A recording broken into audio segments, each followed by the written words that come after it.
Price lord. God is love WhatsApp കൂട്ടായ്മയുടെ 41ാമത്തെ online ഫെലോഷിപ്പിലേക്ക് കടന്നു വന്നിട്ടുള്ള ലോകത്തിന്റെ വ്യത്യസ്ത ഭാഗങ്ങളുടെ ദൈവദാസിദാസന്മാർ, ദൈവമക്കൾ, ഓൺലൈനിലൂടെ ഞാൻ ശ്രദ്ധിച്ചുകൊണ്ടിരിക്കുന്ന പ്രിയപ്പെട്ടവർ എല്ലാവർക്കും ക്രിസ്തുയേശുവിന്റെ നാമത്തിലുള്ള സ്നേഹവന്ദനത്തെ അറിയിക്കുന്നു.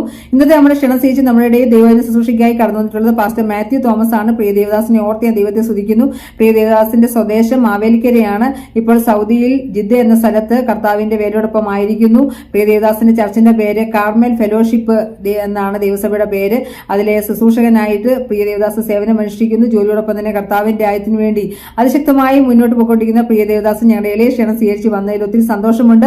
ഗോഡിസ് ലവ് വാട്സ്ആപ്പ് കൂട്ടായ്മയുടെ പേരിലുള്ള സ്നേഹവും നന്ദിയും അറിയിക്കുന്നു. ഇന്നത്തെ വചന ശുശ്രൂഷ സൂം പ്ലാറ്റ്ഫോമിലൂടെ ശ്രദ്ധിക്കുന്ന പ്രിയപ്പെട്ടവർക്കും ഓൺലൈനിലൂടെ ശ്രദ്ധിക്കുന്ന പ്രിയപ്പെട്ടവർക്കും ഒരുപോലെ അനുഗ്രഹമായി തീരട്ടെ എന്ന് പ്രാർത്ഥിച്ചുകൊണ്ട് പ്രിയ ദേവദാസിനെ ശുശ്രൂഷയ്ക്കായി ക്ഷണിച്ചുകൊള്ളുന്നു. കർത്താവിന്റെ മഹത്വം കൊടുക്കാം.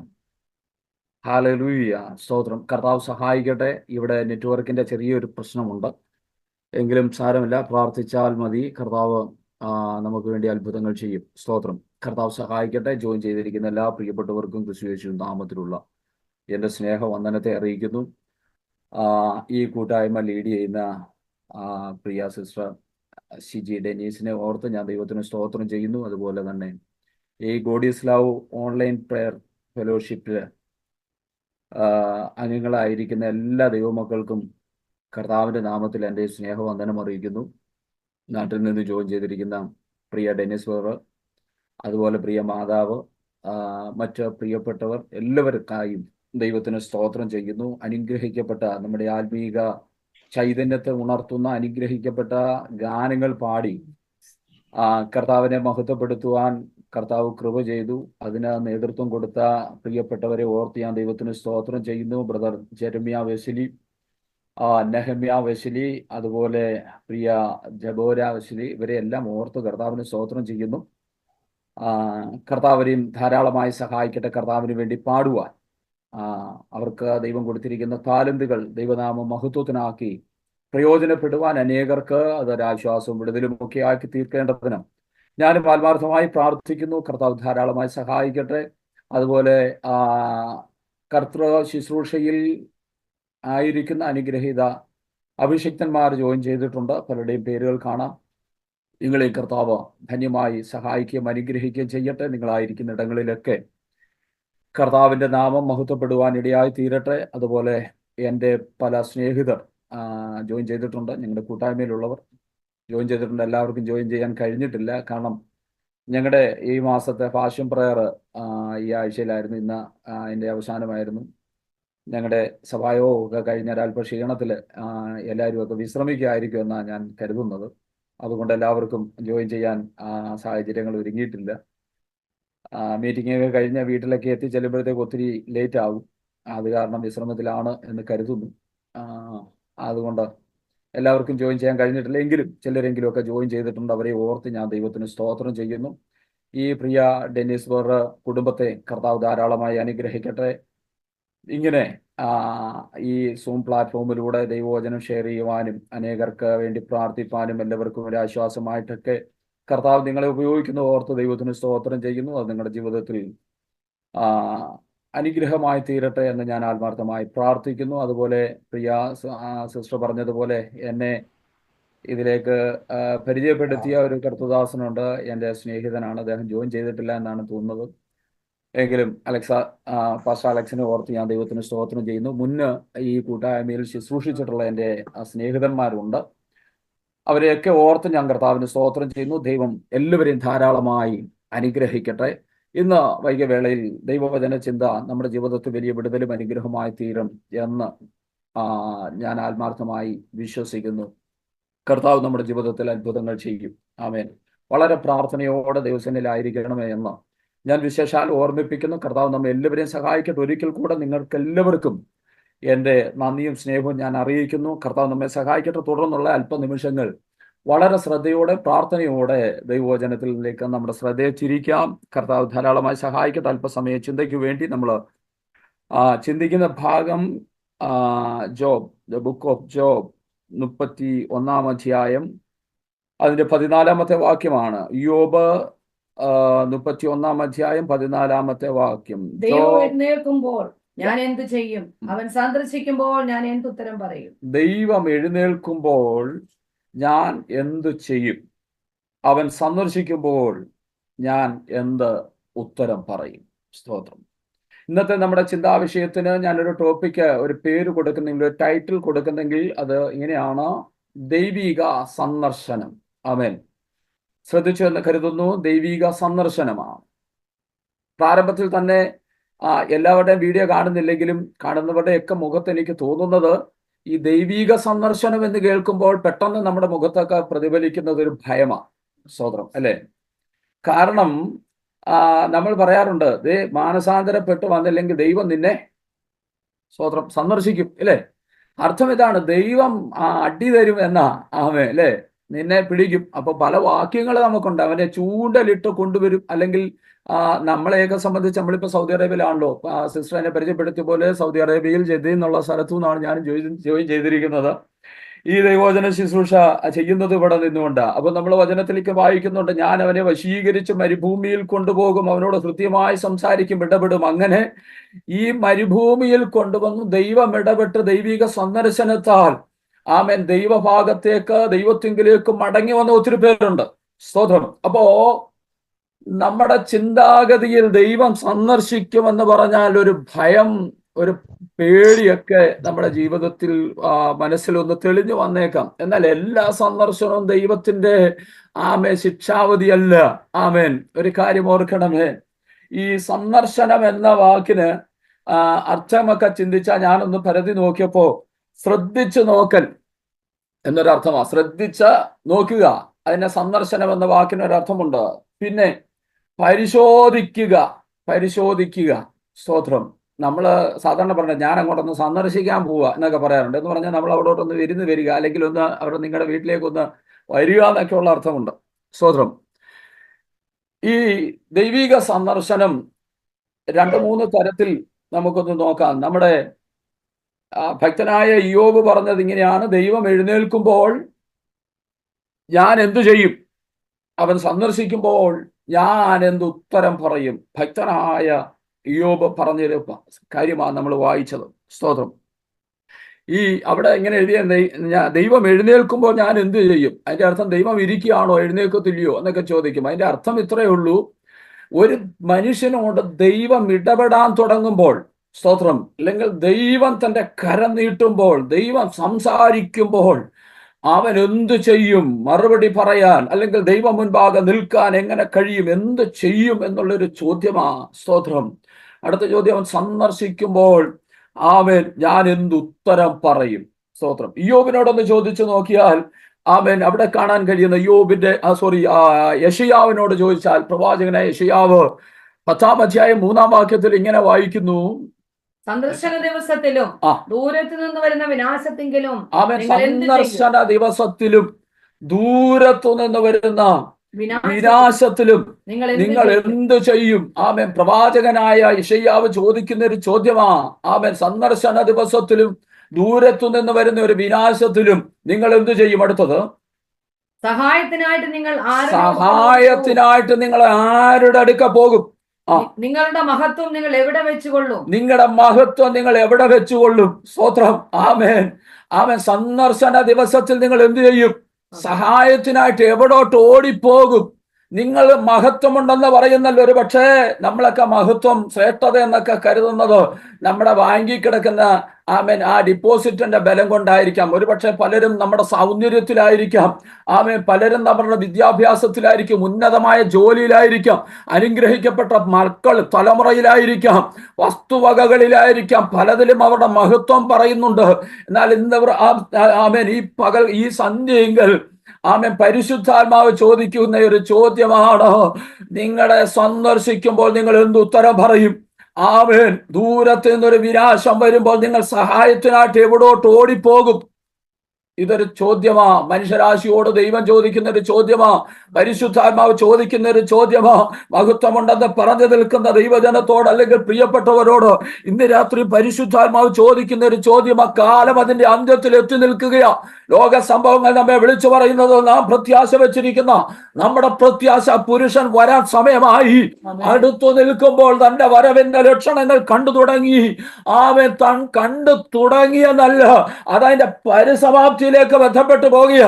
അങ്ങനെ ഇരിക്കുമ്പോൾ പരിശുദ്ധാത്മാവ് ഇന്ന് രാത്രിയും ചോദിക്കുകയാ, ആമേൻ, നിന്റെ സന്ദർശന ദിവസത്തിൽ ദൂരത്തു നിന്ന് ഒരു വിനാശം വരുമ്പോൾ സഹായത്തിനായി നീ എവിടേക്ക് ഓടിപ്പോകും? ആര് സഹായിക്കും? നിന്റെ മഹത്വം, ആമേൻ, ശ്രേഷ്ഠത എന്നൊക്കെ പറയുന്നത് എന്ത് ചെയ്യും, എങ്ങനെയായി തീരുമെന്നൊക്കെ ഇന്ന് രാത്രി പരിശുദ്ധാത്മാവ് ചോദിക്കുമ്പോ, ആമേൻ, ദൈവജനം, എന്നെ കേൾക്കുന്ന അനുഗ്രഹിക്കപ്പെട്ട അഭിഷേകം പ്രാപിച്ച ആത്മനിറവ് പ്രാപിച്ച ദൈവജനം ഒന്നുകൂടെ തന്റെ ജീവിതം ഒന്ന് തിരിഞ്ഞു നോക്കട്ടെ.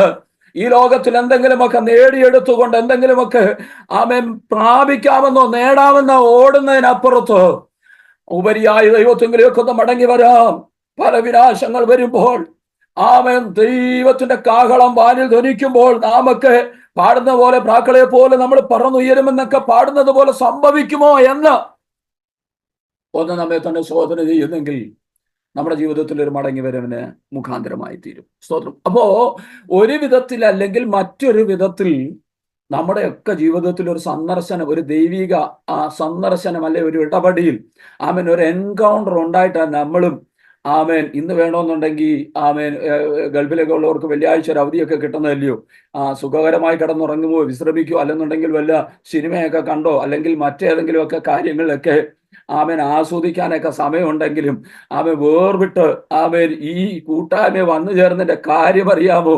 എപ്പോഴൊക്കെയോ ജീവിതത്തിൽ എവിടൊക്കെയോ വെച്ചൊരു ദൈവിക സന്ദർശനം നമ്മുടെ ജീവിതത്തിലും ഉണ്ടായിട്ടാ. ആമേൻ, സ്തോത്രം. എൻ്റെ ജീവിതത്തിലും അങ്ങനെ ഒരു സന്ദർശനം ഉണ്ടായതുകൊണ്ട് ഇന്ന് തൽക്കാലം ഈ വൈകവേളയിൽ ഈ ദൈവവചനമായി നിങ്ങളുടെ മുൻപാകെ നിൽക്കാൻ കർത്താവ് കൃപ ചെയ്തത്. അങ്ങനെ സന്ദർശനത്തിന് മുഖാന്തരം ഒരുക്കപ്പെട്ട് ഈ സന്ദർശനത്തിലൂടെ ദൈവഭാഗത്തേക്ക് വന്ന ദൈവത്തെ അറിയുവാൻ, സത്യത്തിലും ആത്മാവിലും അവനെ ആരാധിക്കുവാൻ, അവന്റെ മക്കളായി തീരുവാൻ ഭാഗ്യം ലഭിച്ച ദൈവമക്കളെ ഓർത്ത് ഞാൻ എൻ്റെ ദൈവത്തിന് സ്തോത്രം ചെയ്യുകയാ. ആമേൻ. താമസമിനാ കാഹളം ധ്വനിക്കും, നാമൊക്കെ പറന്നുയരും, പ്രാക്കളെ പോലെ പറന്നുയരും. മരണത്തിനോ ലോകത്തിനോ നമ്മെ പിടിച്ചൊതുക്കാൻ കഴിയത്തില്ല. അതിനെയൊക്കെ താണ്ടി, വാനഗോളങ്ങളെ താണ്ടിക്കൊണ്ട് നാം പറന്നുയരും. അതാ നമ്മുടെ പ്രത്യാശ. ആമേൻ. കർത്താവ് സഹായിക്കട്ടെ. ആമേൻ. അപ്പോൾ ദൈവിക സന്ദർശനം എന്ന് പറയുന്നത്, ആമേൻ, എല്ലാ ശിക്ഷാവധിക്കല്ല. ദൈവിക സന്ദർശനം ഒന്നൊന്നുണ്ട് കാര്യങ്ങൾ നോക്കിയാൽ, ദൈവിക സന്ദർശനം കരുണയ്ക്കായിട്ട് വചനം നമ്മെ പഠിപ്പിക്കുന്നുണ്ട്. ദൈവിക സന്ദർശനം കരുണയ്ക്കായിട്ടുണ്ട്. കരുണയ്ക്കായിട്ട് ദൈവിക സന്ദർശനമുണ്ട്. ആമേൻ, സ്തോത്രം. 2, ദൈവിക സന്ദർശനം, ആമേൻ, ഒരു ശിക്ഷാവധിക്കായും മടങ്ങി വരവിനായിട്ടും ദൈവിക സന്ദർശനമുണ്ട്. ആമേൻ. ദൈവിക സന്ദർശനം, ആമേൻ, മടങ്ങി വരവിന് അല്ലെങ്കിൽ ഒരു ശിക്ഷാവധി ആയിട്ട് ദൈവിക സന്ദർശനമുണ്ട്. അടുത്തതായിട്ട് ദൈവിക സന്ദർശനം എന്ന് പറയുന്നത് ഒരു വാഗ്ദത്ത നിവർത്തീകരണത്തിനായിട്ട് ദൈവിക സന്ദർശനമുണ്ട്. സ്തോത്രം. അപ്പോൾ ദൈവിക സന്ദർശനം എന്ന് കേൾക്കുമ്പോൾ ആരും ഭയപ്പെട്ടു പോകണ്ട. പല വിധത്തിലുള്ള ദൈവിക സന്ദർശനമുണ്ട്. നമ്മൾ ആദ്യമേ പറഞ്ഞതുപോലെ ദൈവിക സന്ദർശനം കരുണയ്ക്കായിട്ടുണ്ട്. കരുണ കാണിക്കാൻ ദൈവം നമ്മോട് കരുണ ചെയ്യേണ്ടതിന് അവൻ സന്ദർശിക്കും. സ്തോത്രം. അടുത്തത് ഒരു ശിക്ഷാവധിക്കായി അല്ലെങ്കിൽ ഒരു മടങ്ങി വരവിനായിട്ട്. ആമേൻ. ശിക്ഷാവധി എന്ന് പറയുന്നതിലുപരി ഒരു മടങ്ങി വരവെന്ന് പറയുന്നതാണ് കുറച്ചുകൂടെ ബെറ്റർ എന്ന് എനിക്ക് തോന്നുന്നു. ആമേൻ, സ്തോത്രം. ഓക്കെ, അങ്ങനെയാണെങ്കിൽ ദൈവിക സന്ദർശനം നമ്മുടെ ജീവിതത്തിൽ ഒരു മടങ്ങി വരവിനായിട്ട് ദൈവിക സന്ദർശനം ഉണ്ടാകാം. അടുത്തത് ദൈവിക വാഗ്ദത്തത്തിനായിട്ട് ദൈവിക സന്ദർശനം ഉണ്ടാകാം. ആമേൻ, സ്തോത്രം. ആമേൻ. ഒന്നാമത്തെ കാര്യത്തിലേക്ക് നമുക്ക് പോകാം. സാധാരണഗതിയിൽ ഞാൻ, ആമേൻ, നമുക്ക് ആദ്യമായിട്ട് ദൈവം നമ്മോട് കരുണ ചെയ്യുന്നതും വാഗ്ദത്തവും ഒക്കെ പറയാം. നമ്മുടെ ഈ വെളിപ്പാട് പുസ്തകത്തിൽ 7 സഭകൾക്ക് ദൂതെഴുതുന്നുണ്ട്. ഈ സഭകൾക്കൊക്കെ ദൂതെഴുതുമ്പോൾ, ആമേൻ, പ്രധാനമായിട്ട് ഒരു സഭയ്ക്ക് ആ കുറ്റങ്ങളൊന്നും കാണാതെ കാണുന്ന മറ്റൊരു സഭയും കൂടെ ഉണ്ട്. ഏകദേശം വലിയ കുറ്റമൊന്നുമില്ലാത്ത ഒരു സഭയും കൂടെ ഉണ്ട്. അപ്പോൾ ഈ കുറ്റമുള്ള സഭയ്ക്കാണേലും ദൂതെഴുതുമ്പോൾ പരിശുദ്ധാത്മാവ് ചെയ്ത ഒരു കാര്യമുണ്ട്. ആദ്യമൊക്കെ അവരുടെ ഗുണങ്ങളാ പറഞ്ഞ് അവൻ ഇങ്ങനെ ഒന്ന് തലോടി അവരെ ഒന്ന് സന്തോഷിപ്പിച്ചൊക്കെ നിർത്തിയിട്ടാണ്, അയ്യോ കുഞ്ഞേ, ദൈവസഭയെ, ജനമേ, ഇങ്ങനെ ഒരു കുറവ് നിന്നെ കാണുന്നുണ്ട്, അതുകൊണ്ട് മാനസാന്തരപ്പെടണം, ആമേൻ, ഒന്ന് മടങ്ങി വരണമെന്ന് പറയുന്നുണ്ട്. അപ്പോൾ ആദ്യമേ ഞാൻ അതുകൊണ്ട്, ആമേൻ, നിങ്ങൾക്ക് സ്തോത്രം പറയാനും ആമേൻ പറയാനും ആമേൻ അന്യഭാഷ പറയാനും ഒക്കെ പറ്റുന്ന രീതിയിൽ ദൈവിക കരുണയെക്കുറിച്ചും വാഗ്ദത്തത്തെക്കുറിച്ചും ഒക്കെ പറയാം. അപ്പോൾ ആ സന്തോഷത്തിൽ നിന്നിട്ട് അവസാനം ആ ന്യായവിധിയിലോട്ടൊന്ന് പോകാവുന്നുണ്ടെങ്കിൽ, അല്ലെങ്കിൽ ദൈവത്തിന്റെ മടങ്ങിവരവിന്റെ കാര്യങ്ങളെ കുറിച്ചൊന്ന് പറയാവുന്നുണ്ടെങ്കിൽ നിങ്ങൾക്ക് അത്ര വലിയ പ്രയാസം തോന്നത്തില്ല. ആദ്യം പ്രാപിച്ച ആ കരുണ ആ സന്തോഷത്തിൽ നിങ്ങൾക്ക് അങ്ങ് തുടരാൻ കഴിയും. ആദ്യമേ ഞാൻ ന്യായവിധിയൊക്കെ കയറി പറഞ്ഞാൽ ചിലപ്പോൾ നിങ്ങൾക്ക് ചിലപ്പോൾ സിസ്റ്ററോടോ പ്രിയപ്പെട്ടവനോടോ ഒക്കെ ചോദിച്ചേക്കാം, എന്തിനാ ഈ പാസ്റ്ററെ വിളിച്ച്, ആമേൻ ഈ ന്യായവിധി കേൾക്കാനാണോ ഞങ്ങൾ വിളിച്ച് എന്നൊക്കെ ചോദിച്ചു പോകത്തില്ലേ? അതുകൊണ്ട് സ്തോത്രം, അതുകൊണ്ട് നമുക്ക് ആദ്യമേ ആ കരുണയുടെ, ദൈവത്തിന്റെ കരുണയുടെ, സ്നേഹത്തിന്റെ, തലോടലിന്റെ ആ സന്ദർശനം ഒന്ന് ചിന്തിച്ച് നമുക്ക് മുൻപോട്ട് പോകാം. വായിക്കാം ലൂക്കോസ് സുവിശേഷം 1-ാം അധ്യായം അതിന്റെ 79-ാമത്തെ വാക്യം വായിക്കാം. അതിനുശേഷം 68 മുതലുള്ള വാക്യങ്ങളോട് വായിക്കാം. ആ ആർദ്ര കരുണയാൽ ഉയരത്തിൽ നിന്ന് ഉദയം നമ്മെ സന്ദർശിച്ചിരിക്കുന്നു. ഉയരത്തിൽ നിന്ന് ഉദയം നമ്മെ സന്ദർശിച്ചിരിക്കുന്നു. ആമേൻ. അപ്പോൾ എന്തായാലും ആ സന്ദർശനം വന്നിരിക്കുന്നേ ആർദ്ര കരുണയാൽ. സ്തോത്രം. അയ്യോ, ദൈവത്തിന് നമ്മോട് ആർദ്ര കരുണയുള്ളത് കൊണ്ടല്ലേ ആമേൻ. സ്തോത്രം. ഞാനിങ്ങനെ ആമേൻ പഴയ നിയമ ചിന്തയിലേക്ക് പോയി കഴിഞ്ഞാൽ ഒരു ചിന്തയുണ്ട്. പഴയ നിയമത്തിലെ യഹോവയായ ദൈവം ഭയങ്കര ക്രൂരനാണ്, വാളും വടിയുമായിട്ടൊക്കെ ഇങ്ങനെ നിൽക്കുക, തിരിഞ്ഞു നിന്ന കുന്നുകളെയും വെട്ടിക്കളയും അങ്ങനെയൊക്കെ പറഞ്ഞൊക്കെ നിൽക്കുന്നെങ്കിലും ഒരു കാര്യം ചിന്തിക്കണമേ, കർത്താവ് ഒരുവനെ തെരഞ്ഞെടുത്ത് അദ്ദേഹം ഇങ്ങനെ പേടിച്ച് വരണ്ട് ആമേൻ. സ്വന്തമായിട്ട് അവർ അധ്വാനിക്കുന്ന ഒന്നും അവർക്ക് ഉപയോഗിക്കാൻ കഴിയാതെ അന്യദേശക്കാർ വന്ന് ഇതെല്ലാം കൂടെ പിടിച്ചോണ്ട് പോകുമ്പോ ആമേൻ അദ്ദേഹം തന്റെ നന്മ നഷ്ടപ്പെടാതിരിക്കാൻ വേണ്ടിയിട്ട് ആമേൻ കുറച്ച് ഗോതമ്പ് കൊണ്ടുവന്ന് മുന്തിരിച്ചക്കിന്റെ അരികെ വെച്ച് വിധിക്കുകയാ. സ്തോത്രം. അവിടെ കൊണ്ട് മനസ്സിലായല്ലോ അദ്ദേഹം പേടിയുള്ള ആളാണോ ധൈര്യമുള്ള ആളാണോ എന്ന്.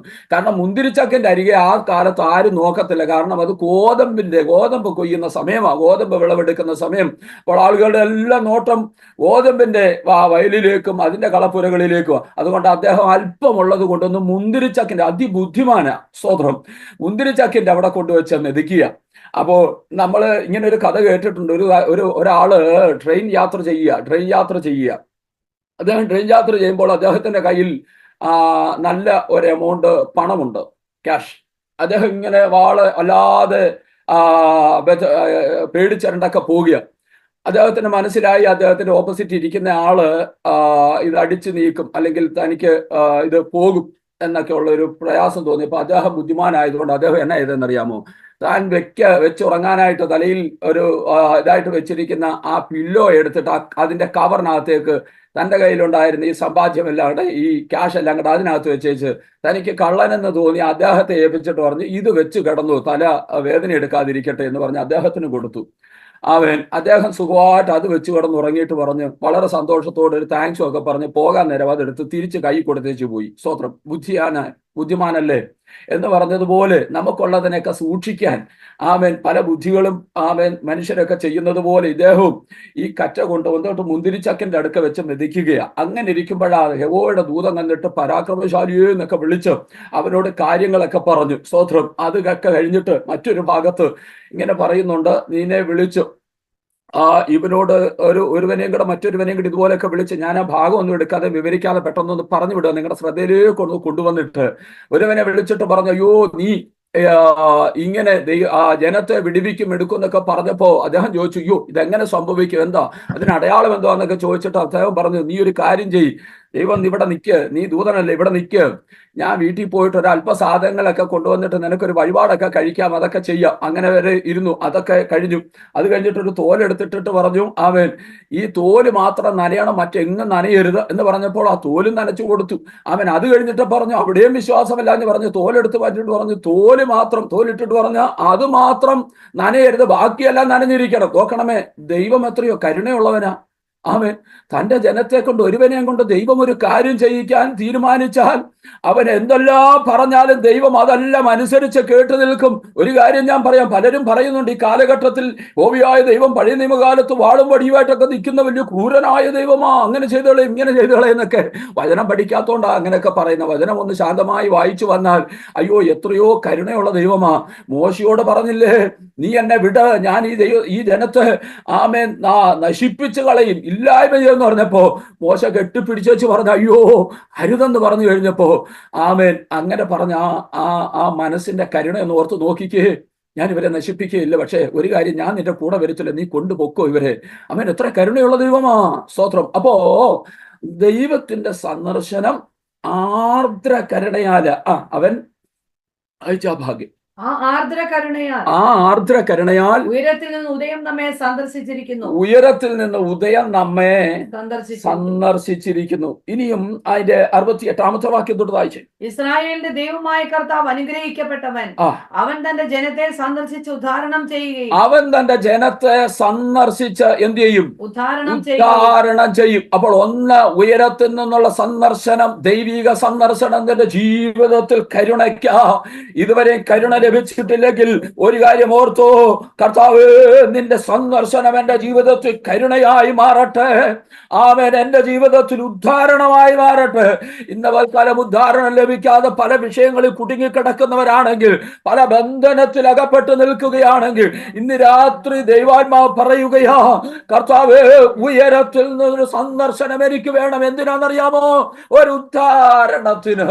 ആമേൻ. ഒരു ഉദ്ധാരണത്തിന് വേണ്ടി അവൻ നമ്മെ സന്ദർശിക്കും. അടുത്തത്, നമ്മെ പായിക്കുന്ന ഏവരുടെയും കയ്യിൽ നിന്ന് നമ്മെ രക്ഷിപ്പാൻ തന്റെ ദാസനായ ദാവീദിന്റെ ഗൃഹത്തിൽ നമുക്ക് രക്ഷയുടെ കൊമ്പ് ഉയർത്തുകയും ചെയ്തിരിക്കുന്നത്. ആമേൻ. അടുത്തത് പറയുന്നത് എന്തിനാണെന്ന് അറിയാം? നമ്മെ തന്റെ വിശുദ്ധ പ്രവാചകന്മാർ മുഖാന്തരം അരുളി ചെയ്തതുപോലെ നമ്മുടെ ശത്രുക്കളുടെ വശത്തു നിന്നും നമ്മെ പായിക്കുന്ന ഏവരുടെയും കയ്യിൽ നിന്നും, നമ്മുടെ ശത്രുവിന്റെ കയ്യിൽ നിന്നും, നമ്മെ പകയ്ക്കുന്ന ഏവരുടെയും കയ്യിൽ നിന്നും നമ്മെ രക്ഷിക്കാൻ സ്വന്തം ദാസനായ ദാവീദിന്റെ ഗൃഹത്തിൽ ആമേൻ നമുക്കൊരു കൊമ്പ് ഉയർത്തുകയും ചെയ്തിരിക്കുന്നു. ഇന്ന് പൽക്കാലം ഈ സന്ധ്യയെങ്കിൽ ഞാൻ ഒരു കാര്യം പറയാം. ദൈവജനമേ, ആമേൻ. പലരും പകയ്ക്കുന്നവരുണ്ടാകാം. ആമേൻ. പലരും ശത്രുക്കൾ ഉണ്ടാകാം. എന്നാൽ ഇന്ന് രാത്രി ഞാൻ പറയാം, ഉയരത്തിൽ നിന്നൊരു ദൈവിക സന്ദർശനം ഉണ്ടായാൽ നമുക്ക് വേണ്ടി ദാവീദിന്റെ ഗോത്രത്തിൽ ഒരു കൊമ്പിനെ അവൻ ഉയർത്തിയിട്ടുണ്ട്. എന്തിനാണെന്നറിയാമോ? നിന്നെ പകയ്ക്കുന്നവരുടെ കയ്യിൽ നിന്ന് നിനക്കൊരു ഉദ്ധാരണം തരാൻ, നിന്റെ ശത്രുക്കളുടെ കയ്യിൽ നിന്ന് നിന്നെ വീണ്ടെടുക്കാൻ, നിനക്ക് സംരക്ഷണം തരാൻ ചുറ്റും തന്റെ വിശുദ്ധന്മാരുടെ ചുറ്റും പാളയമിറങ്ങി, തന്റെ ഭക്തന്മാർക്ക് ചുറ്റും അവൻ പാളയമിറങ്ങി അവരെ വിടുവിക്കുന്ന ദൈവമാ. ഉയരത്തിൽ നിന്നൊരു സന്ദർശനം ഉണ്ടായാൽ നിനക്കത് ഉദ്ധാരണമായി തീരും. ആമേൻ. നിന്നെ പകയ്ക്കുന്നവരുടെ കയ്യിൽ നിന്ന് അതൊരു വിടുതലായി വ്യാപരിക്കും. നിന്റെ ശത്രുക്കളുടെ വശത്തു നിന്ന് ദൈവം നിന്നെ ഉദ്ധരിക്കുകയും വിടുവിക്കുകയും ചെയ്യുമെന്ന് ആമേൻ ഇന്ന് രാത്രി അറിയട്ടെ. ആമേൻ. സ്തോത്രം. മാത്രമല്ല, താഴോട്ട് വായിക്കുമ്പോൾ 74-ാമത്തെ വാക്യത്തിൽ ഇങ്ങനെ വായിക്കുന്നുണ്ട്, അതിപ്രധാനമായ ഒരു കാര്യമായി. 74-ാം വാക്യം. ആമേൻ. സ്തോത്രം. അവൻ ഭയം കൂടാതെ വിശുദ്ധിയിലും നമ്മുടെ ആയുഷ്കാലം ഒക്കെ. പ്രിയരെ, ദൈവം നമുക്കൊരു ആയുസ് തന്നിട്ടുണ്ടെന്ന് ഈ ഭൂമിയിൽ. ആമേൻ. സ്തോത്രം. ആ ആയുസ് മൊത്തം ഭയം കൂടാതെ വിശുദ്ധിയിലും തന്നെ ആരാധിപ്പാൻ നമുക്ക് കൃപ നൽകുമെന്ന് അവൻ നമ്മുടെ പിതാവായ അബ്രഹാമിനോട് ചെയ്ത സത്യവും തന്റെ വിശുദ്ധ നിയമം ഓർത്തത് കൊണ്ടും ആകുന്നു. ആമേൻ. സ്തോത്രം. അവൻ നമ്മെ സന്ദർശിച്ച എന്തിനാണെന്നറിയാമോ? ഒരു കൊമ്പിനെ നമുക്ക് വേണ്ടി ഉയർത്തിയത് എന്തിനാണെന്നറിയാമോ? നമ്മുടെ ആയുഷ്കാലം മൊത്തം തിരുമുൻപിൽ ഭയം കൂടാതെ വിശുദ്ധിയിലും നീതിയിലും തന്നെ ആരാധിക്കാൻ. സ്തോത്രം. ആമേൻ. കണ്ടോ? അതുകൊണ്ടാ പറഞ്ഞത്, എവിടെ കൂട്ടായ്മ ഉണ്ടേലും ആമേൻ ഉപേക്ഷിക്കരുത്. സ്തോത്രം. ആമേൻ. എവിടെ ഒരു ആമേൻ ദൈവത്തെ മഹത്വപ്പെടുത്താൻ എവിടെ ചാൻസ് കിട്ടിയാലും ആമേൻ ചാടി വീഴണം. എന്റെ ഭാഷ പറഞ്ഞ ചാടി വീഴണം. ആമേൻ. എന്താ കാര്യം എന്നറിയാവോ? നമുക്ക് വേണ്ടി ഒരു കൊമ്പ് ഉയർത്തിയത്, നമുക്ക് വേണ്ടി ഒരുവനെ ഇങ്ങോട്ട് ഇറക്കി വിട്ടത് എന്തിനാന്ന് ചോദിച്ചാൽ, ആയുഷ്കാലം മൊത്തവും ഭയം കൂടാതെ. ആമേൻ. ഭയപ്പെടുത്തുന്ന ഒത്തിരി കാര്യങ്ങളൊക്കെ ഇന്നുണ്ട്, നമ്മുടെ നാട്ടിലുമൊക്കെ ഉണ്ട്. ആമേൻ. പക്ഷെ ഭയം കൂടാതെ നമുക്ക് വേണ്ടി ഒരുവൻ ഉണ്ടെന്നേ. സ്തോത്രം. ആമേൻ. ഈ ലോകത്തിൽ ഇവിടെ അവസാനിക്കേണ്ട വന്നാലും ഇങ്ങനെ തീരേണ്ട വന്നാലും ഭയം കൂടാതെ നമ്മുടെ ആയുഷ്കാലം മൊത്തം തിരുമുൻപ് വിശുദ്ധിയോടെ നീതിയോടെ ആമേൻ ആരാധിക്കേണ്ടതിന് ചട്ടമുണ്ട് കേട്ടോ. എങ്ങനെയും ആരാധിച്ചാ പോരാ. അവിടെ പറഞ്ഞിരിക്കുന്നത് എങ്ങനെയാണെന്നറിയാമോ? ഭയം കൂടാതെ വിശുദ്ധിയോടെ നീതിയോടെ ആമേൻ ദൈവത്തെ ആരാധിപ്പാനിടയായി തീരണം. സ്തോത്രം. അത്രയും ഭാഗം പറഞ്ഞു. ഞാൻ വേഗത്തിലാ പോകുന്നത്. നിങ്ങൾക്ക് ആമേൻ മനസ്സിലാവുന്നുണ്ടോ എന്ന് ഞാൻ ചിന്തിക്കുന്നു. ആമേൻ. അല്പ സ്പീഡ് കൂടുതലാണ്, കാരണം അല്പസമയമല്ലേ ഉള്ളൂ. എനിക്ക് തോന്നുന്നു തീർക്കണം. അതുകൊണ്ട് വളരെ വേഗത്തിൽ ഞാൻ മുന്നോട്ട് പോകുക. ഞാൻ അത്രയും ഭാഗം പറഞ്ഞുകൊണ്ട് കരുണ ഇവിടെ ആമേൻ ആ ഭാഗം വിടുകയാണ്. രണ്ടാമത്തെ കാര്യം, അവന്റെ സന്ദർശനം വാഗ്ദത്ത നിവർത്തീകരണത്തിനാ. ഞാൻ പറഞ്ഞിരുന്നു, ദൈവം നമ്മെ സന്ദർശിക്കുന്നത് ആമേൻ ദൈവിക കരുണയ്ക്കായിട്ടാണ്. ആമേൻ. അടുത്തത് ദൈവത്തിന്റെ സന്ദർശനം ഒരു വാഗ്ദത്ത നിവർത്തീകരണത്തിനായിട്ട് വായിക്കാം. ഉൽപ്പത്തി പുസ്തകം 21 അധ്യായം 1 വാക്യം. അനന്തരം യഹോവ താൻ അരുളി ചെയ്തിരുന്നത് പോലെ സാറയെ സന്ദർശിച്ചു. താൻ വാഗ്ദത്തം ചെയ്തിരുന്നത് യഹോവ സാറയ്ക്ക് നിവർത്തിച്ചു കൊടുത്തു. ആമേൻ. സ്തോത്രം. മുഖവര കൂടാതെ ആ വാക്യം വായിച്ചാൽ നമുക്ക് മനസ്സിലാകും. എന്താണെന്നറിയാമോ? അനന്തരം യഹോവ താൻ അരുളി ചെയ്തിരുന്നത് പോലെ സാറയെ സന്ദർശിച്ചു. താൻ വാഗ്ദത്തം ചെയ്തിരുന്നത് യഹോവ സാറയ്ക്ക് നിവർത്തിച്ചു കൊടുത്തു. താൻ വാഗ്ദത്തം ചെയ്തിരുന്നത് യഹോവ സാറയ്ക്ക് നിവർത്തിച്ചു കൊടുത്തിരുന്നു. ഇന്ന് രാത്രി ഞാൻ ഒറ്റ വാക്കിലെ ഭാഗം പറഞ്ഞു വിടാം. ദൈവിക വാഗ്ദത്തങ്ങൾ നിങ്ങൾക്കുണ്ടെങ്കിൽ, നിങ്ങളുടെ തലമുറയോടുണ്ടെങ്കിൽ, നിങ്ങളുടെ കുടുംബത്തോടുണ്ടെങ്കിൽ, നിങ്ങളുടെ കൂട്ടായ്മയോടുണ്ടെങ്കിൽ, നിന്റെ ഭാവിയെ കുറിച്ചുണ്ടെങ്കിൽ, ആമേൻ, ഇന്ന് രാത്രി ഓർത്തോ. ആമേൻ. ദൈവം ഒരു സമയം നിശ്ചയിച്ചിട്ടുണ്ട്. ആമേൻ. ദൈവം ഒരു സമയം നിശ്ചയിച്ചിട്ടുണ്ട്. അത് ഒരു നിശ്ചയം. ആമേൻ. താമസിക്കുകയുമില്ല. താമസിച്ചാലും അതിനായി കാത്തിരിക്കൂ. അത് ഒരു നിശ്ചയം. വിശ്വസിക്കുന്ന ദൈവമക്കൾ കരങ്ങൾ ഉയർത്തി ദൈവത്തിന് മഹത്വം കൊടുക്കൂ. ഹല്ലേലൂയ, ഹല്ലേലൂയ. ആമേൻ. ദൈവം പറഞ്ഞ സമയത്ത് അവിടെ എത്തി. ആമേൻ. സ്തോത്രം, സ്തോത്രം, സ്തോത്രം, സ്തോത്രം. ആമേൻ. ഇവര് ഒത്തിരി കാത്തിരുന്ന് സംഭവിക്കാതെ വന്നപ്പോ ദൈവദൂതന്മാര് വന്നപ്പോ ദൈവദൂതന്മാരോട് അബ്രഹാം പറഞ്ഞു, കർത്താവേ, ഇത്രയൊക്കെ മതി, ഞാൻ ഇങ്ങനെ അങ്ങ് പൊക്കോളാം. സ്തോത്രം. നീ ഒരുവനെ എനിക്ക് തന്നിട്ടുണ്ട്, അവനെ ഇവിടെ സൂക്ഷിച്ചാൽ മതി. ഇനിയിപ്പോൾ കൂടുതലൊന്നും വേണ്ട. കാരണം ലോകപ്രകാരമൊക്കെ ഞങ്ങൾ നോക്കിയപ്പോൾ നടക്കുന്ന കാര്യമൊന്നുമല്ല, നടക്കുന്ന ലക്ഷണമൊന്നുമില്ല. അതുകൊണ്ട് കർത്താവെ, നീ നമ്മുടെ നാടൻ ഭാഷ പറഞ്ഞാൽ നീ ഇനി ബന്ധപ്പെടാനൊന്നും പോകണ്ട, നോക്കിയാലും നടക്കുകയില്ല. അതുകൊണ്ട് ഞങ്ങൾ ഇങ്ങനെ അങ്ങ് പൊക്കോളാം. പക്ഷേ വാഗ്ദത്തം ചെയ്തവൻ വിശ്വസനാ. ദൈവം ഇങ്ങനെയാണ്. അവൻ ഒരു വാക്യം ഒന്ന് ചേർന്ന് വായിക്കണമെന്ന് എനിക്കുണ്ട്, പക്ഷെ ഞാൻ സമയമില്ലാത്തതുകൊണ്ട് പോകുക. കൊരിന്ത്യർ ലേഖനത്തിൽ ഇങ്ങനെ പറയുന്നുണ്ട്, പൗലോസ് പറയുന്നുണ്ട്, ഞാനും തീമോത്തിയോസും സിൽവാനോസും, ആമേൻ, സ്തോത്രം, ഞങ്ങൾ ക്രിസ്തുവിനെ കുറിച്ച് പറഞ്ഞ ആ വാക്യം എടുത്തെങ്കിലും ഒന്ന് വായിച്ചു. 2 കൊരിന്തി 1 അധ്യായം അതിന്റെ 13 ഞാനും സിൽവാനോസും ആ വാക്യം എന്ന് പറഞ്ഞാല് 2 കൊരിന്ത്യർ 1:19 വാക്യമാണ്. ഞാനും സിൽവാനോസും നിങ്ങളുടെ ഇടയിൽ പ്രസംഗിച്ച ദൈവപുത്രനായ യേശു ക്രിസ്തുവിന്റെ ഒരിക്കൽ ഉവ്വ എന്നും മറ്റൊരിക്കലില്ല എന്നും ആയിരുന്നില്ല. ആമേൻ. ഒരിക്കൽ ഉവ്വ എന്നും മറ്റൊരിക്കൽ ഇല്ല എന്നും ആയിരുന്നില്ല. അവനിൽ ഉവ്വന്നത്രേ ഉള്ളൂ. അവൻ സ്വന്തം കരങ്ങളെ ഉയർത്തി ദൈവത്തിന്റെ മഹത്വം കൊടുക്കാമോ? Hallelujah, hallelujah. ഇന്ന് രാത്രി വചനം കേൾക്കുന്ന ദൈവജനത്തോട് ഞാൻ പറയാം, നിന്റെ കുടുംബത്തോട്, വ്യക്തിപരമായ ജീവിതത്തിൽ, നിന്റെ ഭാവിയോട്, നിന്റെ തലമുറയോട്, നിന്റെ സഭയോട്, ആമേൻ, ദൈവം പറഞ്ഞിരിക്കുന്ന വാഗ്ദത്തം അത് നിറവേറും. ആമേൻ. കർത്താവാണ് പറഞ്ഞതെങ്കിൽ, പരിശുദ്ധാത്മാവാണ് പറഞ്ഞതെങ്കിൽ, ഇന്ന് രാത്രി അടിവരയിട്ട് പറഞ്ഞു, ആമേൻ, ഞാൻ സേവിക്കുന്ന എന്റെ ദൈവം, ആമേൻ, എന്ന് പറഞ്ഞാൽ എന്ന് തന്നെയാ, ഇല്ല എന്ന് പറഞ്ഞാൽ ഇല്ല എന്ന് അത് സംഭവിക്കും, നിശ്ചയം. ആമേൻ. സ്തോത്രം. ഞാൻ വേഗത്തിൽ മുന്നോട്ട് പോകാം. അപ്പോൾ സാറയുടെ അടുക്കൽ നിശ്ചയിച്ച സമയത്ത് ദൈവം വന്നു. ദൈവം വന്നിട്ട് സാറയോട് പറഞ്ഞു, അവളെ സന്ദർശിച്ചു വാഗ്ദത്തം നിവർത്തീകരണമായി. ആമേൻ. അടുത്തത് 50 അധ്യായം 24 വാക്യം ഒന്ന് വായിക്കാം. ഉൽപ്പത്തി പുസ്തകം. യോസേഫ് തന്റെ സഹോദരന്മാരോട്, ഞാൻ മരിക്കുന്നു, എന്നാൽ ദൈവം നിങ്ങളെ സന്ദർശിക്കുകയും ഈ ദേശത്ത് നിന്ന് താൻ അബ്രഹാമിനോടും ഇസഹാക്കിനോടും യാക്കോബിനോടും സത്യം ചെയ്ത ദേശത്തേക്ക് കൊണ്ടുപോവുകയും ചെയ്യും എന്ന് പറഞ്ഞു. നോക്കണമേ, ഉൽപ്പത്തി പുസ്തകത്തെ കുറിച്ച് വേദപണ്ഡിതന്മാർ പറയുന്ന ഒരു കാര്യമുണ്ട്. ശവപ്പെട്ടിയിൽ അവസാനിക്കുന്ന പുസ്തകമാണ്, അല്ലെ? ശവപ്പെട്ടിയോട് കൂടെ ഈ ബൈബിൾ ക്വിസിലൊക്കെ ചോദിക്കുന്ന ചോദ്യമാണ്, ശവപ്പെട്ടിയോടുകൂടി അവസാനിക്കുന്ന പുസ്തകം ഏതാന്ന്, അല്ലെ? ഉൽപ്പത്തി പുസ്തകം അവസാനം ശവപ്പെട്ടിയോടൊക്കെ. എന്നാൽ ഇന്ന് രാത്രി പരിശുദ്ധാത്മാവിൽ ഞാൻ പറയാം, ശവപ്പെട്ടി കൊണ്ട് അവസാനിക്കുന്നതല്ല പുതിയ നിയമ ഇസ്രായേലിന്റെ ജീവിതം. സ്തോത്രം. ആമേൻ. പലരും ചിന്തിച്ചേക്കാം അവിടം കൊണ്ട് അവസാനിക്കുമെന്ന്, അവിടെ വരെ ഉള്ളൂ. അല്ലെന്ന്, അതിനപ്പുറത്തുണ്ടെന്ന്. ആമേൻ. ജോസഫ് ദർശനം പ്രാപിച്ചിട്ട് പറഞ്ഞൊരു കാര്യമുണ്ട്, ഞാൻ മരിക്കും നിശ്ചയം. ആമേൻ. എനിക്കൊരു സമയം ഭൂമിയിൽ വെച്ചിട്ടുണ്ട്, ഞാൻ മരിക്കും നിശ്ചയം, എന്നാൽ ദൈവം നിങ്ങളെ സന്ദർശിക്കും.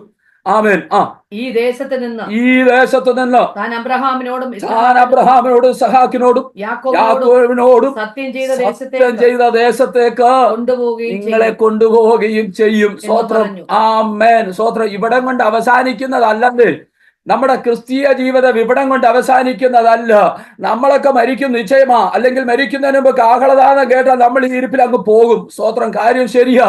നമ്മുടെ പിതാക്കന്മാർ, നമ്മുടെ മാതാപിതാക്കൾ, അല്ലെങ്കിൽ നമുക്ക് മുൻപേ കടന്നു വന്നവരൊക്കെ മരിച്ചിട്ടുണ്ട്, മൺമറഞ്ഞിട്ടുണ്ട്, നമ്മളവരെയൊക്കെ അടക്കിയിട്ടുണ്ട്. പക്ഷേ അവിടം കൊണ്ട് അവസാനിക്കുകയില്ല. ദൈവം നിങ്ങളെ സന്ദർശിക്കും. ആമേൻ. അവൻ പറഞ്ഞ പോലെ, വാഗ്ദത്തം ചെയ്ത പോലെ ഒരു ഉയർപ്പുണ്ട്. പുതിയ നിയമ ഇസ്രായേലേ, പുതിയ നിയമ വിശ്വാസിയെ, ഇന്ന് പൽക്കാലം കർത്താവിനോട് ചേരുവാൻ സ്നാനപ്പെട്ട ദൈവത്തോട്, ക്രിസ്തുവിനോട് ചേർന്ന് നാം ഈ ഭൂമി മരിച്ചടക്കപ്പെട്ടാലും ഒരു ഉയർപ്പുണ്ടെന്ന്, ദൈവത്തിന്റെ ഒരു സന്ദർശനമുണ്ട്. കാഹളം ധരിക്കും. ആമേൻ. വിശുദ്ധന്മാർ അക്ഷരായി പറന്നുയരുന്ന ഒരു ദിവസമുണ്ടെന്ന്. പൽക്കാലം ആരെങ്കിലും ഭാരത്തോടെയാണോ, ജീവിത പ്രതികൂലത്തിന്റെ നടുവിൽ എന്തു ചെയ്യണമെന്നറിയാതെ ഉഴലുകയാണോ? പൽക്കാലം പരിശുദ്ധാത്മാവ് പറയുന്നു, ഭാരപ്പെടരുത്. ആമേൻ. ചഞ്ചലപ്പെട്ടു പോകരുത്, നിരാശപ്പെടരുത്. നമ്മളോട് വാഗ്ദത്തം ചെയ്ത ഒരുവനുണ്ട്. അവൻ വാഗ്ദത്ത നിവർത്തീകരണത്തിലേക്ക് നമ്മെ നടത്തും. ആമേൻ. വാഗ്ദത്ത നിവർത്തീകരണത്തിലേക്ക് നാം നടന്നെടുക്കുമെന്ന്. സ്തോത്രം. ആമേൻ. ജോസഫ് വ്യക്തമായി വിളിച്ചു പറയാ, ഞാൻ മരിക്കും നിശ്ചയം. ആമേൻ. അത് ഉറപ്പാ. പക്ഷെ ദൈവം നിങ്ങളെ സന്ദർശിക്കും. ആമേൻ. കൊണ്ടുപോകും. അപ്പം അടുത്തൊരു കാര്യം കൂടെ പറയുന്നത് 25-ാമത്തെ വാക്യം വായിച്ചോ. ദൈവം നിങ്ങളെ സന്ദർശിക്കുമ്പോൾ നിങ്ങൾ എന്റെ അസ്ഥികളെ ഇവിടെ നിന്ന് കൊണ്ടുപോകണമെന്ന് പറഞ്ഞു. ആമേൻ. നിങ്ങൾ എന്റെ അസ്ഥികളെ ഇവിടെ എന്നാ ഉറപ്പാന്ന് നോക്കിക്കേ. സ്തോത്രം. ദൈവം നിങ്ങളെ സന്ദർശിക്കും. ആമേൻ. നിങ്ങൾ ഇവിടുന്ന് പുറപ്പെടുവിക്കുന്നു. അങ്ങനെ പോകുമ്പോ നിങ്ങൾ എന്ത് ചെയ്യണം? പുതിയൊരു വ്യാഖ്യാനം. നമ്മൾ പുതിയ നിയമ വിശ്വാസിയല്ലേ? സ്തോത്രം. നമ്മൾ വിചാരിക്കും ഇവിടുന്ന് എന്തിനാ ഭക്തം പാടുന്നുണ്ട്, നഗ്നനായി ഞാൻ ലോകത്തിൽ വന്നു. സ്തോത്രം. പാട്ട് നമുക്കറിയാവല്ലോ. അല്ലെന്നേ, കൂടെ കൊണ്ടുപോകാൻ ചിലതൊക്കെ ഉണ്ടെന്ന്. ഇവിടെ കെട്ടിപ്പടുത്തൊന്നും അല്ല. സ്തോത്രം. ഒരു കാര്യം ഞാനൊന്ന് പറഞ്ഞോട്ടെ, വായിക്കാനുള്ള സമയമില്ല. നമ്മുടെ ആമേൻ പുതിയ നിയമ സഭ അങ്ങോട്ട് തുടങ്ങുമെന്ന് നമ്മുടെ അപ്പോസ്തല പ്രവൃത്തിയിലേക്ക് വരുമ്പോൾ, എൻ്റെ ഓർമ്മ ശരിയാണെങ്കിൽ 9-ാം അധ്യായത്തിലാണെന്ന് തോന്നുന്നു. ആമേൻ. യോപ്പയിൽ, അവിടെ യോപ്പയിൽ പത്രോസുമൊക്കെ ശുശ്രൂഷിച്ചുകൊണ്ടിരിക്കുമ്പം അവിടെ ആമേൻ തലീദ എന്ന് പറയുന്ന ഒരു സ്ത്രീ ഉണ്ടായിരുന്നു. ആമേൻ. സ്തോത്രം. അവള് സ്തോത്രം അവിടെ മരിച്ചു കഴിഞ്ഞപ്പോ ശിഷ്യന്മാരെല്ലാം കൂടെ, അവിടെ ഉണ്ടായിരുന്നവരെല്ലാം കൂടെ, സ്തോത്രം, അവള് മരിച്ചു എന്നറിഞ്ഞുകൊണ്ട്, സ്തോത്രം, തബീത എന്ന് പറയുന്ന ഒരു സഹോദരിയ, സ്തോത്രം, അപ്പോസ്തല പ്രവൃത്തി 9-ാം അധ്യായം 39-ാം വാക്യത്തിലുണ്ട്. സ്തോത്രം. അവള് മരിച്ചെന്നറിഞ്ഞപ്പോൾ പത്രോസൊക്കെ അവിടെ അടുത്തുണ്ടെന്ന് അറിഞ്ഞുകൊണ്ട് ആളിനെ വിട്ടു പത്രോസിനെ വിളിച്ചു വരുത്തി. അവിടെ ചെന്നപ്പോ പത്രോസ് ഇങ്ങനെ കയറി ചെല്ലും. അവളെ ഒന്ന് കുളിപ്പിച്ചൊക്കെ കിടത്തി, ഇങ്ങനെ മാളിമുറയെ കിടത്തിയിരിക്കുന്ന ഉടനെ, സ്തോത്രം, ആമേൻ, പത്രോസ് കയറി ചെന്നപ്പം അവിടെ ഉണ്ടാകുന്ന സഹോദരിമാരെല്ലാം കൂടെ ഈ തബീത ജീവനോട് ഇരുന്നപ്പോൾ അവിടെ ആ ഭാഗം എഴുതി തുടങ്ങുന്നുണ്ടെങ്കിൽ ഇങ്ങനെയുണ്ട്: അവൾ വളരെ ദാനധർമ്മം ചെയ്യുന്നവളും, ആമേൻ, സ്തോത്രം, സൽപ്രവർത്തികളും ദാനധർമ്മവും ചെയ്തു പോന്നിരുന്ന നല്ലൊരു സ്ത്രീ. ആമേൻ, സ്തോത്രം. അവള് മരിച്ച് ഇവളെ കുളിപ്പിച്ചങ്ങോട്ട് കിടന്നപ്പോ പത്രോസിനെ ആള് വിട്ടു വിളിച്ചു. പത്രോസ് അവിടോട്ട് ചെന്ന് കഴിഞ്ഞപ്പോ പത്രോസ് ചെല്ലുമ്പോ ഇവള് ഈ കൂടെ ഉണ്ടായിരുന്നവരെല്ലാം കൂടെ, അവള് ജീവനോടിരുന്നപ്പോൾ നെയ്ത കുപ്പായങ്ങളും കാര്യങ്ങളും ഒക്കെ കൊണ്ടുവന്ന് പത്രോസിന് ചുറ്റും അങ്ങ് കൂടി. സ്തോത്രം. പത്രോസ് ഇതെല്ലാം കണ്ടു. അവൾ എപ്പോഴാ? ജീവിച്ചിരുന്നപ്പോ. ആമേൻ. അവൾ സൽപ്രവർത്തികൾ ചെയ്തു, ദാനധർമ്മം ചെയ്തു, ധർമ്മങ്ങൾ ചെയ്തു, സൽപ്രവർത്തികൾ ചെയ്തു. പുതിയ നിയമ ഇസ്രായേലായിരിക്കും, പുതിയ നിയമ വിശ്വാസിയെ മറന്നു പോകരുത്. നമ്മയും എന്തിനാ കർത്താവ് വിളിച്ചിരിക്കുന്നത്? ആമേൻ. സൽപ്രവർത്തികളിൽ ശുഷ്കാന്തിയുള്ളവരായിരിക്കും. സ്തോത്രം. വചനമുണ്ട്, ഒത്തിരി കാര്യങ്ങൾ എടുക്കാനുണ്ട്, പോകുന്നില്ല അങ്ങോട്ട്. ഒന്ന് തൊട്ട് ഉണർത്തിച്ചെന്നേ ഉള്ളൂ. സ്തോത്രം. ആമേൻ. അപ്പോ ഈ മരിച്ചു കഴിഞ്ഞപ്പോ ഇവരെല്ലാം കൂടെ നിന്നുകൊണ്ട് ഈ പത്രോസിനോട് പറയാ. പത്രോസ് അവരെല്ലാം കൂടെ നിർത്തിയിട്ട് അങ്ങോട്ട് കയറി ചെന്നിട്ട് മുട്ടുകുത്തി പ്രാർത്ഥിച്ചിട്ട് തബീതേ എഴുന്നേൽക്കാൻ പറഞ്ഞു. സ്തോത്രം. ആമേൻ. അവളിങ്ങ് എഴുന്നേറ്റ് വന്നു. അപ്പൊ മരിച്ചതിന് ശേഷം നമുക്കൊക്കെ പറയാനുണ്ട് കേട്ടോ. സ്തോത്രം. ആമേൻ. പറയും. പണ്ട് ഒരിക്കൽ ഒരു പിതാവ് മരിച്ചിങ്ങനെ കിടക്കുക. അവിടെ വീട്ടുകാരെ, മക്കളും ഭാര്യയും എല്ലാവരും കൂടെ അടുത്തിരിക്കുക. അപ്പോൾ ഒരു വ്യക്തി വന്നേച്ച് ഇദ്ദേഹത്തെ കുറിച്ച് ഒത്തിരി പുകഴ്ത്തി ഇങ്ങനെ പറയും: അച്ചായൻ ഇങ്ങനെയായിരുന്നു, അച്ചായൻ അങ്ങനെയായിരുന്നു, ഇതുപോലായിരുന്നു എന്നൊക്കെ ഒത്തിരി പുകഴ്ത്തി പറഞ്ഞ ഉടനെ ആ ഭാര്യ, പുള്ളിക്കാരി മോനെ ചൂണ്ടിയിട്ട് പറഞ്ഞ്: എടാ മോനെ, നമ്മുടെ പപ്പ തന്നെയാണോ കിടക്കുന്നതെന്നൊന്ന് നോക്കാൻ. സ്തോത്രം. കാരണം ഈ പുകഴ്ത്തലെല്ലാം കൂടെ കേട്ടപ്പോ ഇവർക്ക് ജീവിതത്തിൽ ഇവരറിഞ്ഞിട്ടില്ല, ഭാര്യ മക്കളും അറിഞ്ഞിട്ടില്ല ഇതുപോലൊക്കെ ചെയ്യുന്നായിരുന്നു. അപ്പൊ ഈ ഭാര്യ മോനെ ചോണ്ടി വിളിച്ചിട്ട് പറയുക: മോനെ, പപ്പ തന്നെയാണോ കിടക്കുന്നതെന്നൊന്ന് നോക്കാനെന്ന് പറഞ്ഞെന്നാ പറയുന്നത്. ഞാൻ കണ്ടില്ല, ഇങ്ങനെ ആൾക്കാർ പറഞ്ഞു കേട്ടിട്ടുണ്ട്. സ്തോത്രം. എന്തായാലും അതിനകത്ത് നമുക്കും കുരുക്കൊള്ളാൻ ഒരു കാര്യമുണ്ട്. കാരണം എന്താണെന്നറിയാമോ? തബീത മരിച്ചപ്പോൾ ചെന്ന ഉടനെ അയ്യോ പോയെന്ന് പറഞ്ഞോണ്ട് നെഞ്ചത്തടിച്ച് കരയൊന്നും അല്ലായിരുന്നു. അവൾ പറഞ്ഞു അവൾ ജീവനോടിരുന്നപ്പോൾ ചെയ്ത ചില കാര്യങ്ങൾ എടുത്തു കാണിക്കാൻ ഉണ്ടായിരുന്നെന്ന്. സ്തോത്രം. ആമേൻ. മരണശയ്യയിലോട്ട് മാറ്റപ്പെടുമ്പോഴുണ്ടല്ലോ, ആമേൻ, ആർക്കും സഹായിക്കാൻ കഴിയാതെ കിടക്കുമ്പോൾ ഉണ്ടല്ലോ, ആമേൻ, ജീവിതത്തിലോട്ടൊന്ന് തിരിഞ്ഞു നോക്കി ഓർക്കാൻ ചിലതൊക്കെ വേണമെന്ന്. സ്തോത്രം. ആമേൻ. ഒത്തിരി ഒന്നും ചെയ്ത് രോഗമൊന്നും അറിഞ്ഞില്ലെങ്കിലും ആരോടും പറഞ്ഞില്ലെങ്കിലും ചിലതൊക്കെ ജീവിതത്തിലൊന്ന് ഓർക്കാൻ, ധൈര്യപ്പെടാൻ, ആമേൻ, ആശ്വസിക്കാൻ ചിലതൊക്കെ വേണമെന്ന്. ആമേൻ. സ്തോത്രം. ഞാൻ ആ ഭാഗം പറഞ്ഞ് അവിടെ അങ്ങ് വിടുക. അപ്പോ ആമേൻ, യോസഫ് പറയുക, നിങ്ങൾ പോകുമ്പോൾ എന്ത് ചെയ്യണം? സന്ദർശിക്കും, അസ്ഥികളെ ഇവിടെ കൊണ്ടുപോകണം. ആമേൻ. സ്തോത്രം. അപ്പോ നമുക്ക് എല്ലാം ഇതുവരെ നമ്മൾ കൈയൊക്കെ ഉയർത്തി സ്തോത്രം പറഞ്ഞുകൊണ്ടിരിക്കുകയായിരുന്നു. നിങ്ങൾ അഭിഷേകത്തിന്റെ ഒക്കെ നിറവി നിൽക്കുകയായിരുന്നല്ലോ. ദൈവം നമ്മളെ കരുണയ്ക്കായിട്ട് സന്ദർശിക്കും. ആമേൻ. നമ്മളെ ഉദ്ധരിക്കും, നമ്മളോട് കരുണ ചെയ്യും. ആമേൻ. നമ്മളെ പകയ്ക്കുന്നവരുടെ കയ്യിൽ നിന്ന് നമ്മെ വിടുവിക്കും. നമ്മുടെ ശത്രുക്കളുടെ വശത്തു നിന്ന് ദൈവം നമ്മെ സംരക്ഷിക്കും. ആമേൻ. നമ്മുടെ വാഗ്ദത്ത നിവർത്തീകരണം സംഭവിക്കും. നാളുകൾ എത്രയായാലും ദൈവം വാഗ്ദത്തം ചെയ്തതിനെ ദൈവം നമുക്ക് തരും. ആമേൻ പറഞ്ഞാട്ടെ. സ്തോത്രം. ഹല്ലേലൂയ. സ്തോത്രം. ആമേൻ. ഇതേ അവസ്ഥയിൽ തന്നെ കുറച്ചുകൂടെ സമയം നിങ്ങൾ ഇരിക്കുക. പറഞ്ഞ സമയത്ത് തന്നെ ഞാൻ നിർത്തും. ആമേൻ. വായിക്കാം. അടുത്ത ഭാഗമാണ് അവന്റെ സന്ദർശനം ശിക്ഷാവധിക്കായും മടങ്ങി വരവിനായും സംഭവിക്കുന്നത്. വായിക്കാം. സങ്കീർത്തന പുസ്തകം 89 അധ്യായം 30, 31, 2 വാക്യങ്ങൾ. അവന്റെ പുത്രന്മാർ എന്റെ ന്യായപ്രമാണം ഉപേക്ഷിക്കുകയും എന്റെ വിധികളെ അനുസരിച്ച് നടക്കാതിരിക്കുകയും എന്റെ ചട്ടങ്ങളെ ലംഘിക്കുകയും എന്റെ കൽപ്പനകളെ പ്രമാണിക്കാതിരിക്കുകയും ചെയ്താൽ ഞാൻ അവരുടെ ലംഘനത്തെ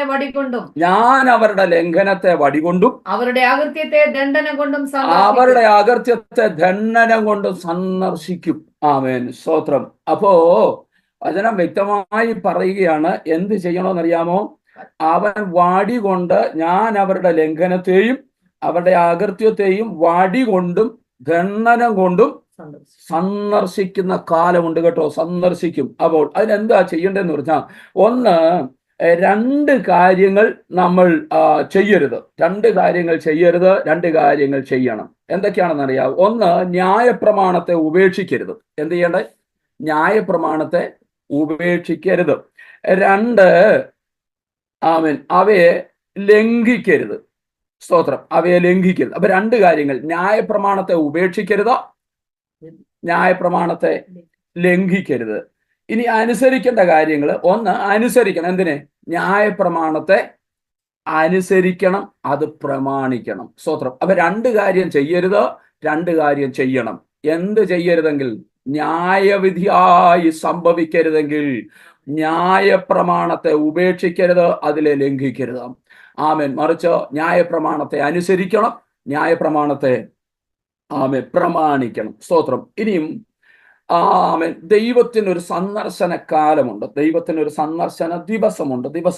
വേണമെന്നുണ്ടെങ്കിൽ ഈ ഭാഗത്തെ കുറിച്ചൊക്കെ യെരമ്യാ പ്രവചനം 14 അധ്യായം 10 മുതലൊക്കെ താഴോട്ടുള്ള വാക്യങ്ങൾ വായിച്ചാൽ ഈ സന്ദർശന ദൈവത്തിന്റെ ന്യായവിധിയെ കുറിച്ചൊക്കെ കാണാൻ കഴിയും. ഞാൻ അവിടെ ഒത്തിരി പോകുന്നില്ല. പെട്ടെന്ന് അല്പ കാര്യം കൂടെ പറഞ്ഞ് ഞാൻ അവസാനിപ്പിക്കാനായിട്ട് ആഗ്രഹിക്കുക.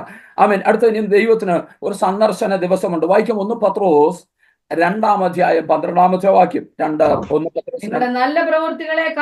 നിങ്ങളുടെ നല്ല പ്രവൃത്തികളെ കണ്ടറിഞ്ഞിട്ട് സന്ദർശന ദിവസത്തിൽ ദൈവത്തെ മഹത്വപ്പെടുത്തേണ്ടതിന് അവരുടെ ഇടയിൽ നിങ്ങളുടെ നടപ്പ് നന്നായിരിക്കണം. ഒന്ന്, നടപ്പ് നന്നായിരിക്കണം.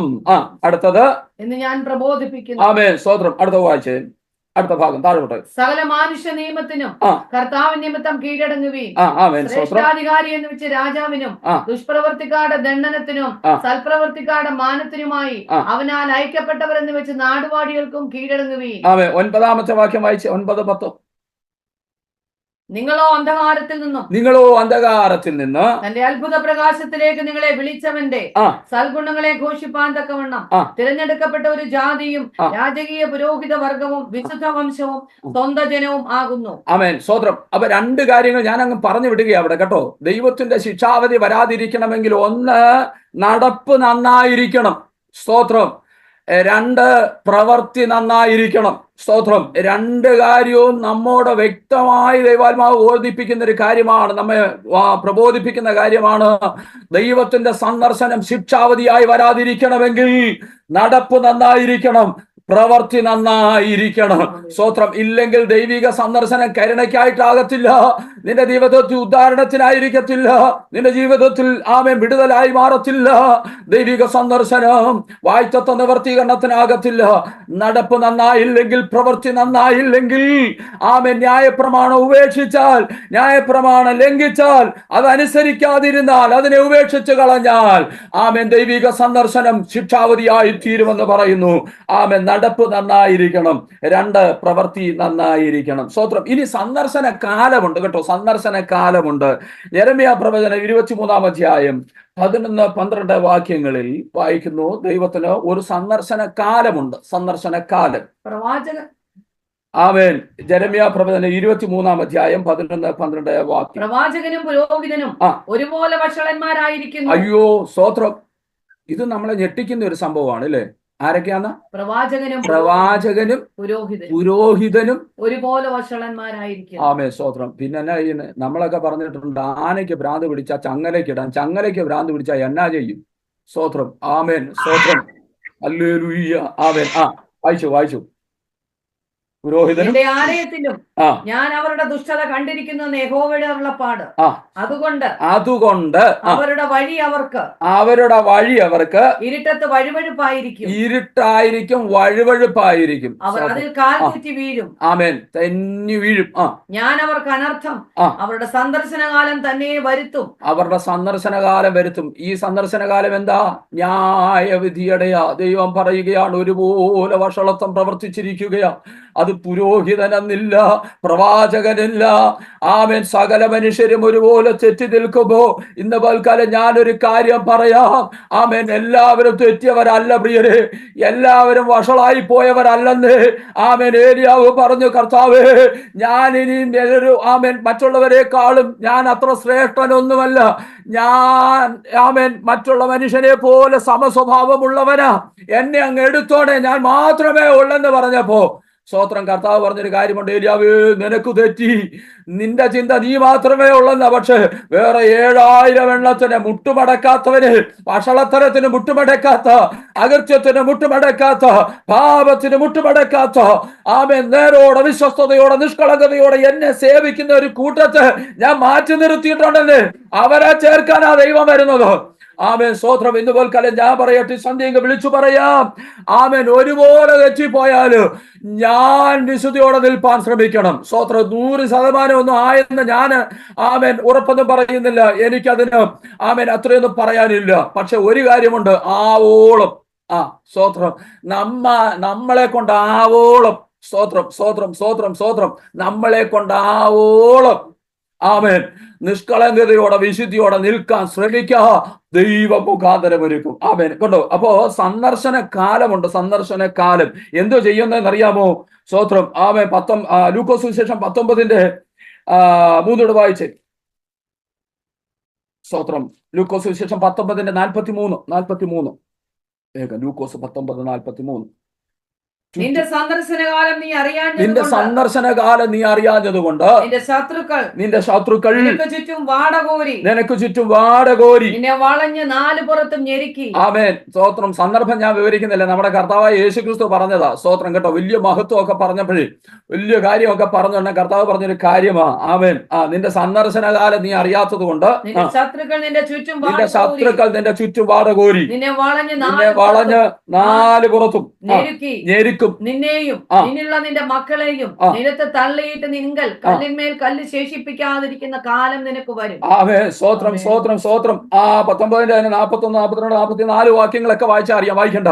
ആമേ. സ്തോത്രം. ഇപ്പൊ എന്താ ചെയ്യുന്നതെന്നറിയാവോ? സന്ദർശനകാലം അറിയണം. സ്തോത്രം. സന്ദർശനകാലം അറിയണം. അതറിയാതിരുന്നാലുള്ള കാര്യം എന്താണെന്നറിയാമോ? ചുറ്റും ശത്രുക്കളായി തീരും. അവർ നമ്മെ ഞെരുക്കും. ആമേൻ. അവർ വാടകോരും.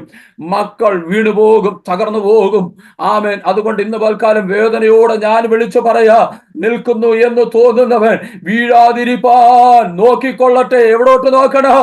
ഉയരത്തിലേക്ക് നോക്കണം. നമുക്ക് വേണ്ടി സകലവും സമാപ്തി വരുത്തുന്ന ഒരുവനുണ്ടെന്ന് അവിടോട്ട് നോക്കണം. കർത്താവേ, എന്റെ സന്ദർശനകാലം ന്യായവിധിയാകല്ലേ, കരുണയായി തീരണമേ, അത് ഉദ്ധാരണമായി മാറണമേ, ഒരു വിടുതലായി തീരണമേ, ഒരു വാഗ്ദത്ത നിവർത്തീകരണത്തിനായി തീരണമേ എന്ന് ആമേൻ ഇന്ന് രാത്രി ആത്മാർത്ഥമായ ദൈവസനെ പ്രാർത്ഥിച്ചാട്ടെ.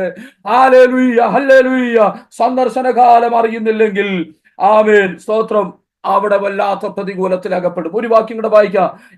പുറപ്പാട് പുസ്തകം 32-ാം അധ്യായം 33, 34 വാക്യങ്ങൾ വേഗത്തിലൊന്ന് വായിക്കാം. ആമേൻ സ്തോത്രം. 32, 33, 34. യഹോവ മോശയോട് എന്നോട് പാപം ചെയ്തവന്റെ പേർ ഞാൻ എന്റെ പുസ്തകത്തിൽ നിന്ന് വായിച്ചു കളയും. ആകയാൽ നീ പോയി ഞാൻ നിന്നോട് അരുളി ചെയ്ത ദേശത്തേക്ക് ജനത്തെ കൂട്ടിക്കൊണ്ടു പോകാം. എന്റെ ദൂതൻ നിന്റെ മുൻപിൽ നടക്കും. എന്നാൽ എന്റെ സന്ദർശന ദിവസത്തിൽ ഞാൻ അവരുടെ പാപം അവരുടെ മേൽ സന്ദർശിക്കുമെന്ന് അരുളി ചെയ്തു. ഞാൻ അവരുടെ പാപം അവരുടെ മേൽ സന്ദർശിക്കുമെന്ന് അരുളി ചെയ്തു. സ്തോത്രം, സ്തോത്രം, സ്തോത്രം, സ്തോത്രം.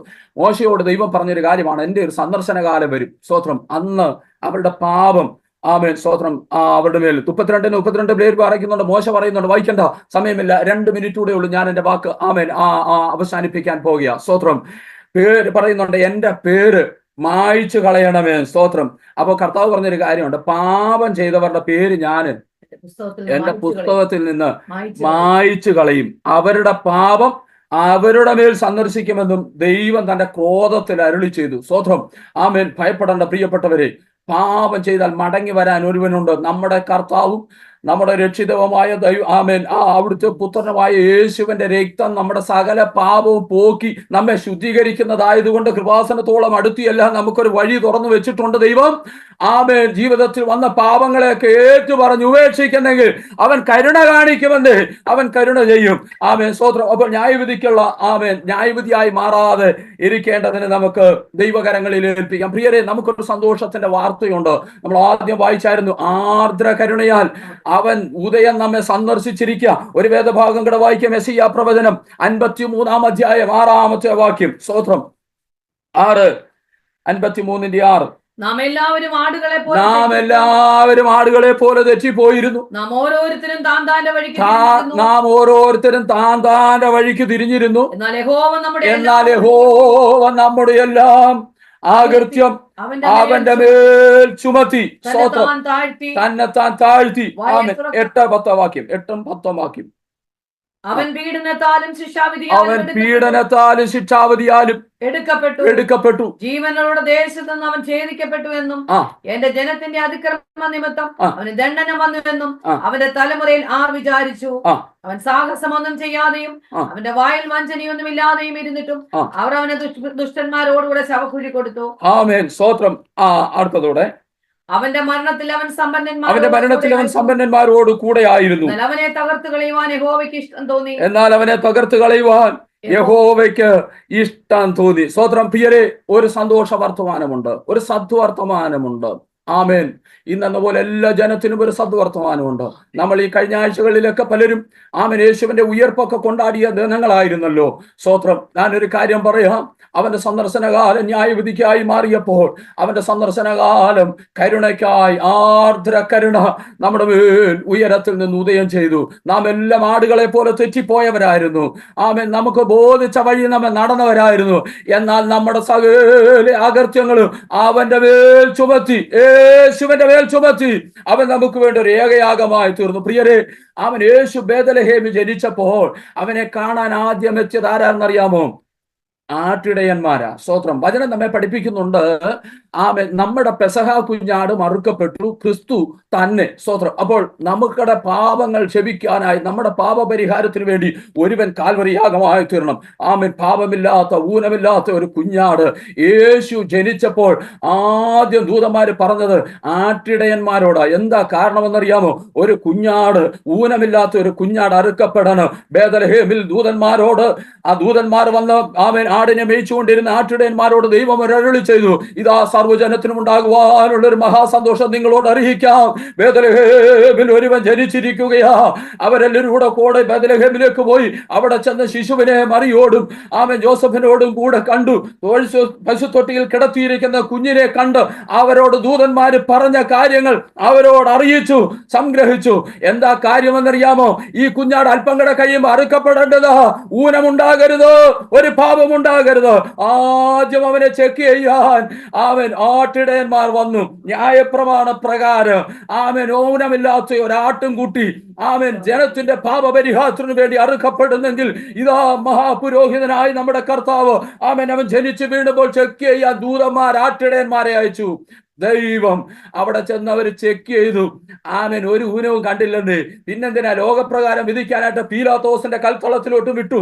ഈ നീതിമാന് ഞാൻ ഒരു കുറ്റവും കാണുന്നില്ലെന്ന് ഈ ലോകവും എഴുതിയെങ്കിൽ നമ്മുടെ പാപമെല്ലാം അവന്റെ മേൽ ചുമത്തി നമുക്ക് വേണ്ടി അറുക്കപ്പെട്ടു. ഇനി നമുക്ക് ന്യായവിധിയില്ല പ്രിയരെ. അവന്റെ ന്യായപ്രമാണം അനുസരിച്ച് അവന് വേണ്ടി ജീവിക്കുന്നവരുടെ മേൽ ന്യായപ്രമാണ പ്രകാരമുള്ള സകല ന്യായവിധിയും മാറി.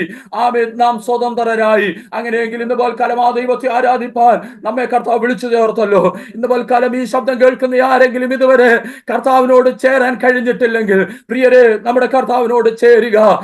അവന്റെ സന്ദർശന ദിവസം നിങ്ങളുടെ ജീവിതത്തിൽ ന്യായവിധിയാകാതെ കരുണയ്ക്കായി മാനസാന്തരത്തിനായി വാഴ്ചത്വ നിവർത്തീകരണത്തിനായി ജീവിതത്തിൽ ഒരു ഉദ്ധാരണത്തിനായി തീരേണ്ടതിന് ദൈവകരങ്ങളിൽ സമർപ്പിക്കാം. അവൻ വരും താമസം വിന.